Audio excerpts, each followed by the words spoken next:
යතුරුමනේ ඉදිකිරීම ආරම්භ කරන්නට යෙදුණා. එම හැම අභියෝගයක්ම අවබෝධ මෙම සුන්දර පුදබිම ගෞතම මුනි සසුනටත් මතු උපනූපන් පරපුරටත් දායාද කිරීමට හැකිවීම පිළිබඳව අප හද තුළ ඇත්තේ ඉමහත් පුණ්‍යකාමී සතුටකි. මෙම බොහොමය පිටපත් කර ගැනීම හා අඩි 75 වැනි උසකට සිංහඩගල අහස පිබිනු ශ්‍රී ශාක්‍ය සිංහ මහා සෑය ඉදි කරලා සම්බුදු සසුනට පූජා කර එම අසිරිමත් පුණ්‍ය භූමියට මහත් වූ ශක්තියක් මූලාරම්භයේ සිට වර්තමානය දක්වා ලබාගෙන නාවල කුටුම්බ අධිපති ආර්.සී. ප්‍රේමරත්න මැතිතුමා නන්දනී පාදික මැතිණිය සහ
ඈත සිට කහවතින් සැරසී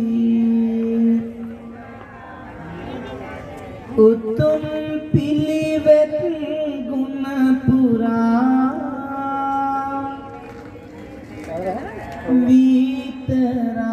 විතරාගී ගුණෙන් සනසී